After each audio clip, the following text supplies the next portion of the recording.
Job chapitre 32. Ces trois hommes cessèrent de répondre à Job parce qu'ils se regardaient comme justes. Alors s'enflamma la colère de Élihu, fils de Barakel de Buz, de la famille de Ram. Sa colère s'enflamma contre Job parce qu'il se disait juste devant Dieu. Sa colère s'enflamma contre ses trois amis parce qu'ils ne trouvaient rien à répondre et que néanmoins ils condamnaient Job. Comme ils étaient plus âgés que lui, Élihu avait attendu jusqu'à ce moment pour parler à Job. Mais voyant qu'il n'y avait plus de réponse dans la bouche de ces trois hommes, Élihu s'enflamma de colère. Et Élihu, fils de Barakel, prit la parole et dit « Je suis jeune, et vous êtes des vieillards. C'est pourquoi j'ai craint, j'ai redouté, de vous faire connaître mon sentiment. Je disais en moi-même, les jours parleront. Le grand nombre des années enseignera la sagesse. Mais en réalité, dans l'homme, c'est l'esprit, le souffle du Tout-Puissant qui donne l'intelligence. Ce n'est pas l'âge qui procure la sagesse. Ce n'est pas la vieillesse qui rend capable de juger. Voilà pourquoi je dis « Écoute, moi aussi j'exposerai ma pensée. J'ai attendu la fin de vos discours. J'ai suivi vos raisonnements, votre examen des paroles de Job. Je vous ai donné toute mon attention. Et voici, aucun de vous ne l'a convaincu. Aucun n'a réfuté ses paroles. Ne dites pas cependant, en lui nous avons trouvé la sagesse. C'est Dieu qui peut le confondre. Ce n'est pas un homme. Il ne s'est pas adressé directement à moi. Aussi, lui répondrai-je tout autrement que vous. Ils ont peur, ils ne répondent plus. Ils ont la parole coupée. J'ai attendu qu'ils aient fini leur discours, qu'ils s'arrêtent et ne sachent que répliquer. À mon tour, je veux répondre aussi. Je veux dire aussi ce que je pense, car je suis plein de paroles. L'esprit me presse au-dedans de moi. Au-dedans de moi, c'est comme un vin qui n'a pas d'issue, comme des outres neuves qui vont éclater.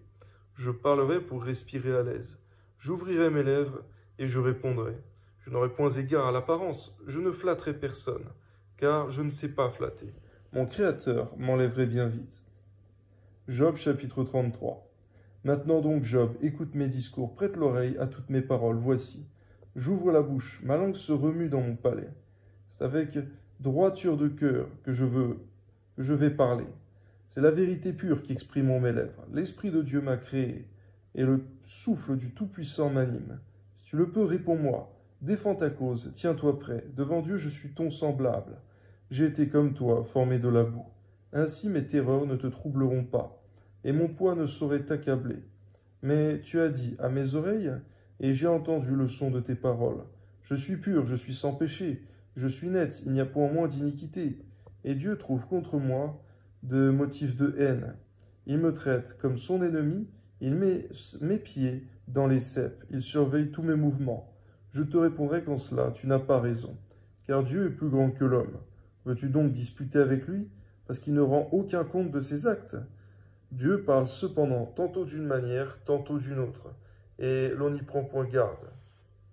Il parle par des songes, par des visions nocturnes, quand les hommes sont livrés à un profond sommeil, quand ils sont endormis sur leur couche. Alors, il leur donne des avertissements, il met le sceau à ses instructions, afin de détourner l'homme du mal, et de le préserver de l'orgueil, afin de garantir son âme de la fosse et sa vie des coups du glaive. Par la douleur aussi, l'homme est repris sur sa couche. Quand une lutte continue vient agiter ses os, alors il prend en dégoût le pain, même les aliments les plus exquis. Ses os, sa chair se consume et disparaît. Ses os qu'on ne voyait pas sont mis à nu. Son âme s'approche de la fosse, et sa vie des messagers de la mort. Mais s'il trouve pour lui un ange intercesseur, un d'entre les 1000, qui annonce à l'homme la voie qu'il doit suivre, Dieu a compassion de lui et dit à l'ange, « Délivre-le, afin qu'il ne descende pas dans la fosse. J'ai trouvé une rançon. » Et sa chair a plus de fraîcheur qu'au premier âge. Il revient au jour de sa jeunesse. Il adresse à Dieu sa prière, et Dieu lui est propice. Lui laisse voir sa face avec joie, et lui rend son innocence. Il chante devant les hommes et dit « J'ai péché, j'ai violé la justice, et je n'ai point été puni comme je le méritais. Dieu a délivré mon âme pour qu'elle n'entrât pas dans la fosse, et ma vie s'épanouit à la lumière. Voilà tout ce que Dieu fait 2 fois, 3 fois avec l'homme, pour ramener son âme de la fosse, pour l'éclairer de la lumière des vivants. Sois attentif, Job, écoute-moi, tais-toi, je parlerai. Si tu as quelque chose à dire, réponds-moi. Parle, car je voudrais te donner raison. Si tu n'as rien à dire, écoute-moi, tais-toi, et je t'enseignerai la sagesse. Merci Seigneur, parce que lorsque on revient, Seigneur mon Dieu, en bonne santé, dans la joie, l'allégresse, et qu'on est pardonné par toi de tous nos péchés, aujourd'hui, en Jésus-Christ seul, nous sommes vivifiés, nous sommes renouvelés, nous sommes nés de nouveau en Jésus-Christ, et nous sommes rachetés, pardonnés de nos péchés, par le sang de Jésus, ton Fils, Seigneur. Que ton nom soit élevé, à toi soit la gloire, car le plus important pour l'homme, pour la santé de l'âme, c'est le pardon des péchés en vue de la vie éternelle, qui se trouve en Jésus-Christ seul. Que ton nom soit béni, Seigneur, pour toutes les âmes que tu as sauvées, que tu sauves encore aujourd'hui, et que tu sauveras jusqu'à, Seigneur mon Dieu, que la grâce se referme et que ton retour se fasse. Amen. Job chapitre 34. Élihu reprit et dit, « Sages, écoutez mes discours.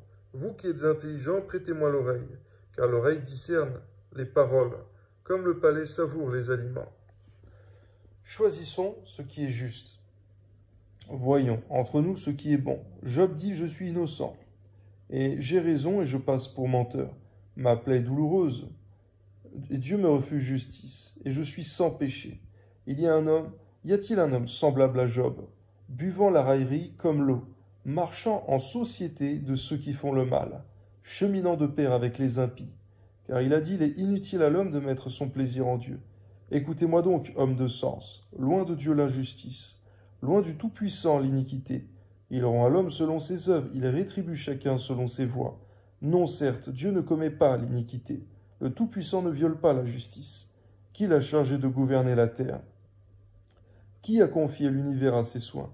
S'il ne pensait qu'à lui-même, s'il retirait à lui son esprit et son souffle, toute chair périrait soudain, et l'homme rentrerait dans la poussière.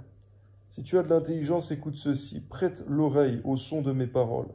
Un ennemi de la justice régnerait-il, et condamneras-tu le juste, le puissant, qui proclame la méchanceté des rois et l'iniquité des princes, et qui n'a point égard à l'apparence des grands, et ne distingue pas le riche du pauvre, parce que tous sont l'ouvrage de ses mains. En un instant, ils perdent la vie. Au milieu de la nuit, un peuple chancelle et périt. Le puissant disparaît sans la main d'aucun homme, car Dieu voit la conduite de tous. Il a les regards sur les pas de chacun.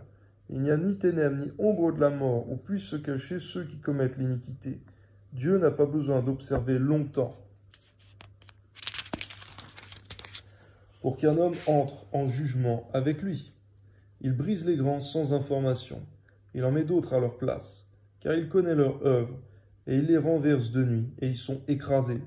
C'est vrai, Seigneur, il n'y a pas besoin de longtemps pour que tu rentres en jugement avec l'homme, ne serait-ce qu'en pensée, en parole et en action. Donne-nous donc de veiller sur nous-mêmes, Seigneur, et de nous sanctifier par ton Esprit Saint et par ta parole. Parce que véritablement, Seigneur, c'est ta grâce qui nous tient. Sinon, nous serions anéantis à tout jamais, car tu ne peux supporter les méchants, et l'iniquité et le péché. Amen. Il les frappe comme des impies, à la face de tous les regards, en se détournant de lui, en abandonnant toutes ses voies. Ils ont fait monter à Dieu le cri du pauvre, ils l'ont rendu attentif au cri des malheureux. S'il donne le repos, qui répandra le trouble? S'il cache sa face, qui pourra le voir? Il traite à l'égal soit une nation, soit un homme, afin que l'impie ne domine plus, et qu'il ne soit plus un piège pour le peuple. Car a-t-il jamais dit à Dieu, « J'ai été châtié, je ne pécherai plus. Montre-moi ce que je ne vois pas. Si j'ai commis des injustices, je n'en commettrai plus. » Est-ce d'après toi que Dieu rendra la justice? C'est toi qui rejettes, qui choisis, mais non pas moi. Ce que tu sais, dis-le donc. Les hommes de sens seront de mon avis. Le sage qui m'écoute pensera comme moi. Job parle sans intelligence, et ses discours manquent de raison. Qu'il continue donc à être éprouvé, puisqu'il répond comme le font les méchants. Car il ajoute à ses fautes de nouveaux péchés. Il bat des mains au milieu de nous, et il multiplie ses paroles contre Dieu. Toi soit la gloire, Seigneur mon Dieu, que ton nom soit béni. Donne-nous de pouvoir soutenir le faible, le malheureux, celui qui souffre, mais donne-nous aussi de le reprendre avec sagesse lorsque il commence à dévier, Seigneur mon Dieu, dans des paroles qui s'élèvent contre toi, comme le faisait Job dans sa souffrance. Que ton nom soit béni, Seigneur, au nom de Jésus. Nous puissions toujours veiller à être remplis du Saint-Esprit, de ta parole, comme l'était Élie, afin de parler avec sagesse et intelligence, d'exhorter, d'amener la repentance dans les vies, dans les cœurs, dans les âmes, au nom de Jésus. Amen.